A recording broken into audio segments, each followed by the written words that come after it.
네, 오늘은 고난주간을 바로 앞두고 있는 금요 기도의 시간입니다. 오늘 저는 본문의 말씀을 가지고 예수님이 이 땅에 오신 이유라는 제목으로 말씀을 전하고자 합니다. 사람들은 이 세상에 살기 위해서 태어나지만 예수님은 죽기 위해서 이 세상에 오셨습니다. 예수님은 자신의 공생애가 끝나가고 십자가에 죽어야 될 날이 가까이 온 것을 아시고 무슨 일을 하셨냐면 제자들에게 자신의 죽음과 부활에 대하여 예고하기 시작하십니다. 마가복음 속에는 그 예수님께서 자신의 십자가의 죽음과 부활을 예고한 사건이 3번 등장하는데, 그것도 연달아 마가복음 8장, 마가복음 9장, 마가복음 10장에 연달아 기록되어 있는 것을 볼 수 있습니다. 마가복음 8장에서는 베드로가 주는 그리스도십니다 라고 말한 뒤에 예수님이 말씀하신 내용입니다.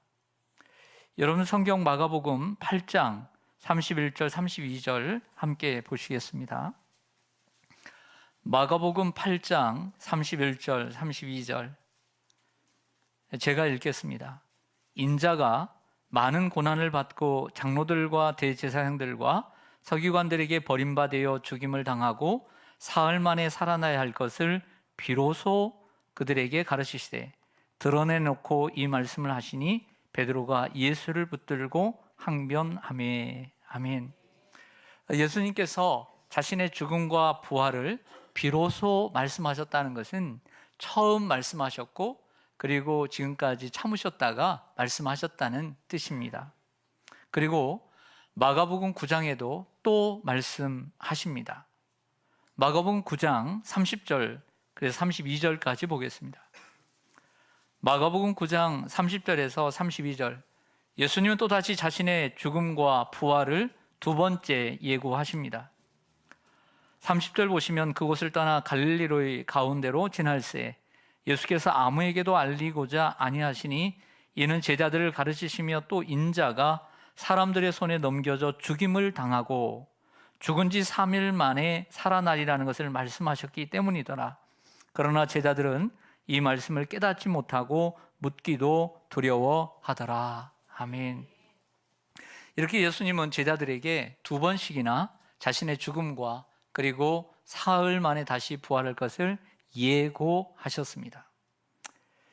예수님은 제자들에게 또다시 말씀하십니다. 여러분, 우리가 누구에겐가 자꾸 잔소리처럼 얘기하는 이유는 뭘까요?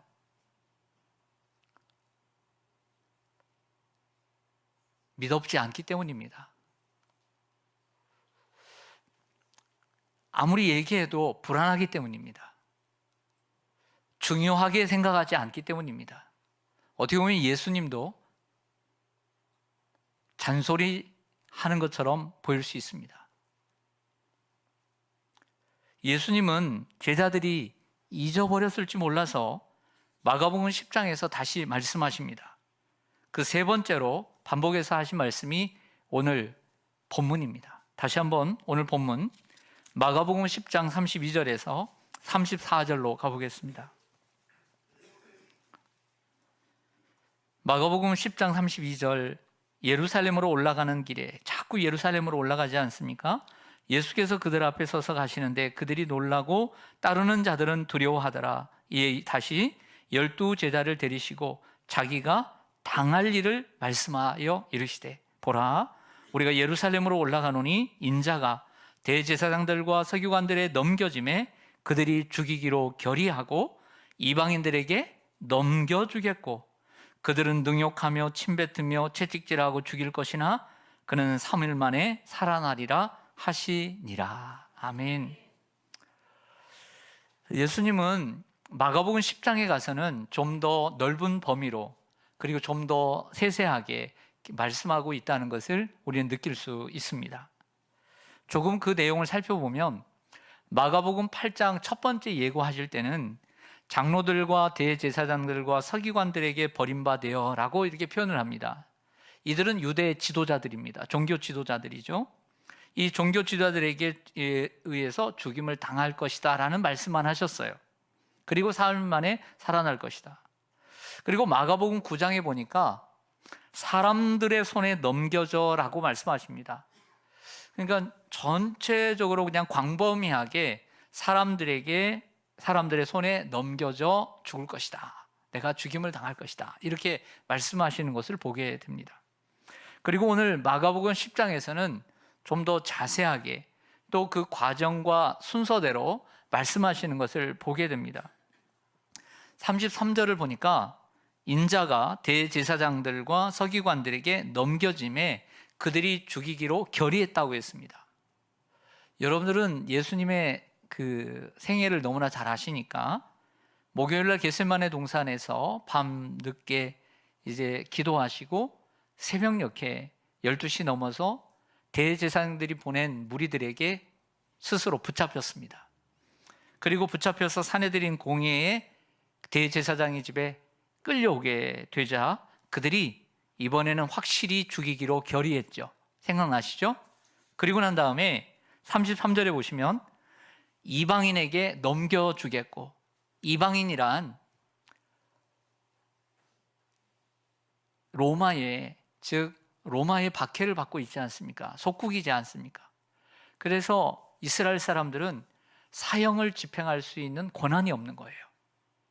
그래서 사형을 집행할 수 있는 권한이 있는 로마의 총독 빌라도에게 넘겨주겠고, 이런 뜻이 되는 거죠. 그래서 넘겨주지 않습니까? 금요일에. 그리고 34절에는 예수님이 받으실 고난에 대한 묘사를 적나라하게 말합니다. 예수를 능욕하며, 그리고 침뱉으며, 그리고 채찍질하고 죽일 것이다. 그러나 사흘 만에 살아나리라. 이렇게 자세하게 10장에서는 말씀을 더해주고 있습니다.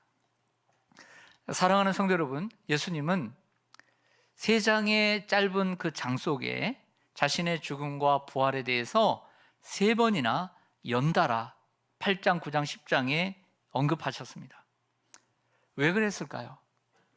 제자들이 탐탁치 않고 믿음직스럽지 않고 자신의 죽음에 대해서 이해하지 못했기 때문이기도 하지만, 그렇게 말씀하신 것은 예수님의 생애, 예수님의 사역 가운데 예수님의 십자가의 죽음과 부활은 부수적인 사건이 아니라는 것입니다. 예수님의 십자가와 부활은 예수님의 사역과 생애에 있어서 가장 중요한 사건이며 가장 핵심적인 사건임을 말씀해 주고 있는 것이에요. 할렐루야. 그러므로 우리도 예수님의 죽음과 부활 사건을 가장 중요하게 여기고, 그리고 그 말씀을, 예수님의 십자가의 죽음과 부활과 그 부활을 깊이 묵상하고, 그리고 잊지 않도록 기억함으로 예수님의 죽음과 부활의 의미를 되새기고 잊지 말아야 할 줄로 믿습니다. 참 중요한 것입니다. 그래서 우리가 사순절도 지키고, 그리고 종려주일도 지키고, 고난주간도 지키고, 그리고 부활절을 지키는 것입니다. 이제 좀 더 이제 그 세 말씀을 나눴고요. 이제 마가복음 10장이 마가복음 9장과 마가복음 8장에 언급했던 예수님의 죽음과 부활의 예고와 어떤 차이점이 있는지, 그 차이점에 대해서, 그리고 중요한 부분이 무엇인가를 말씀드리고자 합니다. 마가복음은 어떤 의미가 있냐면, 예수님께서 내가 곧 8장과 9장에서는 내가 곧 이런 사람들에 의해서 내가 붙잡히고 죽을 것이다. 그리고 다시 살아날 것이다. 이런 말씀만 하셨어요. 근데 마가복음 10장에서의 차이점은 자신이 이 땅에 오신 이유, 자신이 죽는 이유, 자신이 이 땅에 오신 이유, 자신이 죽는 이유를 말씀하셨다는 것이 결정적인 차이예요. 이해되세요? 그래서 마가복음 10장 45절을 보겠습니다. 마가복음 10장 45절, 여기는 같이 한번 읽겠습니다. 마가복음 10장 45절 시작. 인자가 온 것은 섬김을 받으려 함이 아니라 도리어 섬기려 하고 자기 목숨을 많은 사람의 대속물로 주려 함이니라. 아멘. 예수님이 이 땅에 오신 이유가 무엇입니까? 분명히 말하고 있습니다. 예수님은 이 땅에서 자기가 자기를 얘기할 땐 인자라는 용어를 사용하죠. 이것은 사람의 아들, 자신을 겸손하게 말하고 있는 것입니다.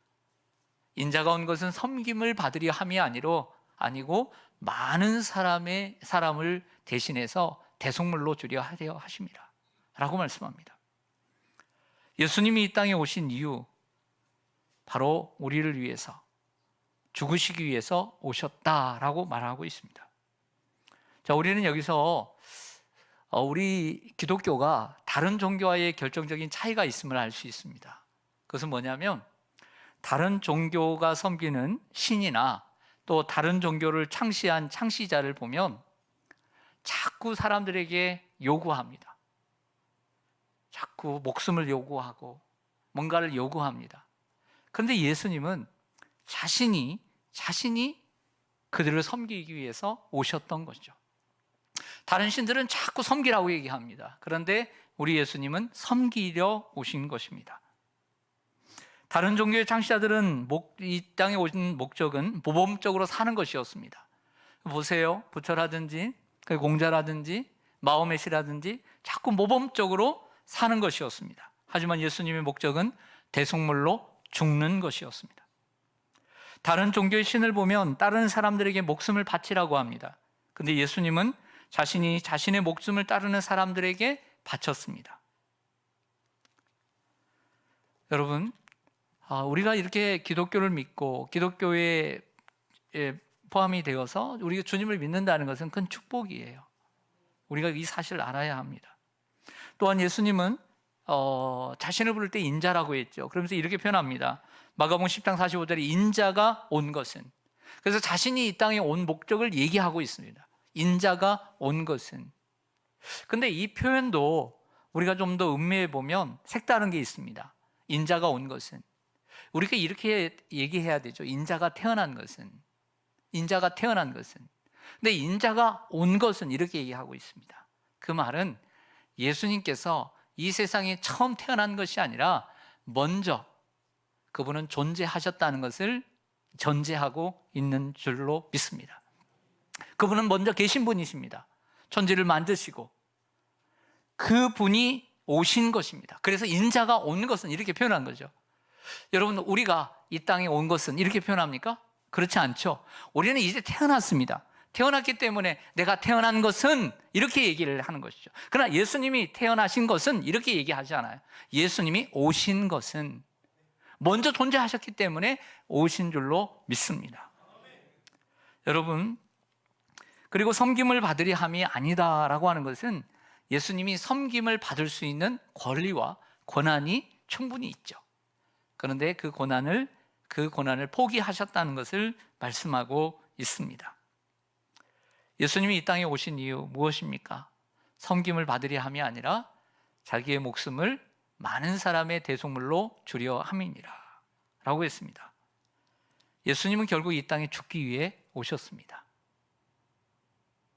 어떻게 보면 이런 생각을 해봅니다. 예수님의 생애는 33년입니다.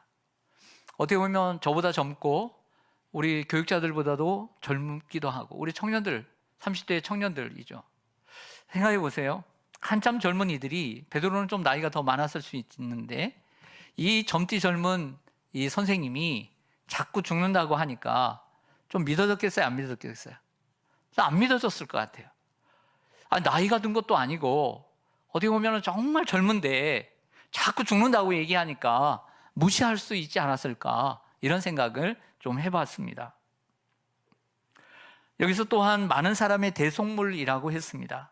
여기서 많은 사람의라고 하는 의에 해당하는 헬라어는 안티입니다. 안티, 뭐뭐를 대신이라는 뜻입니다. 예수님은 많은 사람 대신 죽으신 것입니다. 이사야 53장 6절에 이사야는 이렇게 예언했습니다. 우리가 다 양 같아서 그릇 행하여 다 각기 제 길로 갔거늘 여호와께서는 우리 모두의 죄악을 그에게 담당시키셨도다. 예수님이 인류의 죄악을 대신 담당하시고 십자가에 죽으셨습니다. 그리고 대속물이라고 하는 것은 영어를 찾아보니까 랜섬으로 되어 있습니다. 랜섬. 이 말은 몸값, 속전, 배상금이라는 뜻인데요. 죄수나 노예 그리고 포로의 자유를 위해 치르는 비용을 대속물 그리고 배상금 혹은 속전이라고 합니다.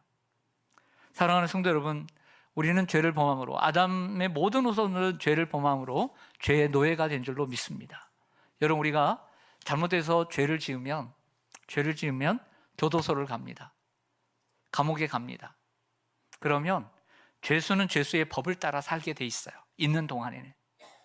그러나 우리는 이 밖에서 자유의 몸으로 살아가게 되는 거죠. 마찬가지로 아담은 죄를 범하지 않을 때는 자유인으로 그 자유인의 법을 누리고 살아가는 거예요. 그러나 죄인이 된 상태에는 인간은 죄의 법을 따라서 살 수밖에 없는 거예요. 죄가 돼서 여러분, 우리가 감옥에 들어갔다고 가정할 때 우리가 자유롭게 살 수 없는 거죠. 그러나 풀려나면 자유롭게 여러분처럼 살 수 있는 것입니다. 마찬가지로 우리가 죄를 지었다라고 하는 것은 죄와 사망의 법 아래서 산다는 뜻이에요. 그렇게 살 수밖에 없는 존재가 되었다는 거예요. 그래서 예수님께서 십자가에 죽으심으로 그 생명의 성령의 법이 죄와 사망의 법에서 우리를 해방시키고 우리를 자유케 해서 자유인으로 살게 하신 거예요. 할렐루야. 이걸 알아야 합니다. 그래서 우리가 감사한 거죠. 하나님께서는 우리를 사랑하셔서 독생자 예수님을 이 땅에 보내주셨습니다. 하나님께서 독생자를 보내신 목적이 있었겠죠. 예수님은 이 땅에 하나님 보내주신 그 이유를 알고 인간의 죄값을 치르셨습니다. 예수님은 하나님께 온전히 순종하심으로 모든 인간의 죄를 대신 담당하시고 십자가에 못 박혀 죽으셨습니다. 결국 예수님은 우리를 살리기 위해서 죽으셨습니다. 또한 우리를 의롭다 하기 위해서 그리고 죄인이 되셨습니다. 예수님 우리에게 참된 자유를 주시려고 우리가 치를 수 없는 죄값을 몸소 치르셨습니다. 예수님과 함께 3년을 같이 생활한 제자들, 그리고 예수님은 또 그들은 주는 그리스도시요 살아계신 하나님의 아들이라고 이처럼 바르게 예수님을 알게 된 그들에게 그 순간부터 한 번, 그리고 두 번, 그리고 세 번씩이나 연거푸 이렇게 죽음을 예고하신 예수님, 왜 그랬을까요? 제자들이 깨닫지 못했기 때문에 그래요. 예수님이 그 말씀이 무슨 말씀인지를 몰랐기 때문에 그런 것입니다. 그럼 문자적으로 그 예수님이 십자가에 죽으시고 그리고 내가 죽임을 당하고 내가 다시 살겠다는 그 문자를 모른다는 뜻일까요? 아니죠. 문자는 아는 것입니다. 그러나 의미를 모르는 것입니다. 제자들이 예수님께서 십자가에 죽으시고 그리고 부활하신다는 의미를 몰랐다는 것은 금세 드러납니다. 이처럼 오늘 마가복음 10장에서 30절에 32절에 34절에 말씀을 하신 후에 어떤 일이 일어나냐면 예수님의 제자인 야고보와 요한 그 어머니가 찾아와서 서로 주님이 높은 자리에 오르시면 그 양옆에 높은 자리를 요구합니다. 그리고 서로 높은 자리에 오르겠다고 싸웁니다. 이것은 예수님의 말씀을 온전히 이해하지 못했다는 확실한 증거가 되는 것입니다. 사랑하는 성도 여러분, 우리도 몇 년 그리고 수십 년을 신앙생활하면서 예수님이 이 땅에 오신 이유 알고 있습니다. 우리의 죄의 문제를 해결해 주시기 위해서 십자가 지셨다는 것 알고 있습니다. 모르는 것 아닙니다. 그러나 정말 진정으로 알고 있는 것일까요? 그 의미는, 그 질문은 다른 것입니다. 우리가 지식적으로는 알 수 있습니다. 누구보다도 잘 알 수 있습니다. 예수님이 왜 죽으셨는지, 왜 오셨는지 알 수 있습니다. 그러나 그것을 지식적으로 아는 것과 그리고 진심으로 그 의미가 무엇인가를 아는 것은 별개입니다. 우리는 예수님이 이 땅에 오신 이유를 바르게 알 필요가 있습니다. 바르게 할 때 제자들처럼 엉뚱한 요청과 엉뚱한 언행을 일삼지 않고 예수님을 바르게 따를 수 있기 때문입니다. 우리는 매년 고난주간을 맞이합니다. 이러한 새로운 고난주간을 우리가 맞이하면서 다시 한번 고난주간과 또 특세를 통해서 우리가 기도해야 할 것이 있다고 생각해요. 그것은 다시 한번 예수님의 십자가의 죽으심과 부활의 의미를 바르게 깨닫는 것입니다.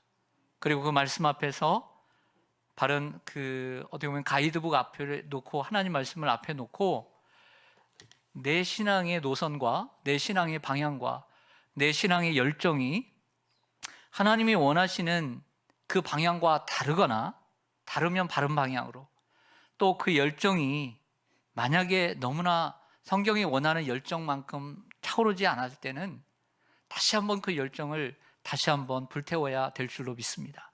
그래서 고난주간이 우리에게 필요한 것 아닐까요?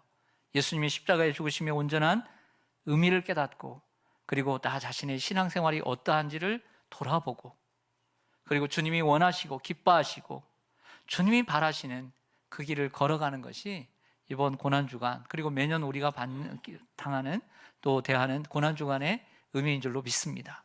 그렇게 기도를 준비하셔서 정말 그 소기의 목적을 꼭 이루는 고난주간 되시기를 간절히 소망합니다.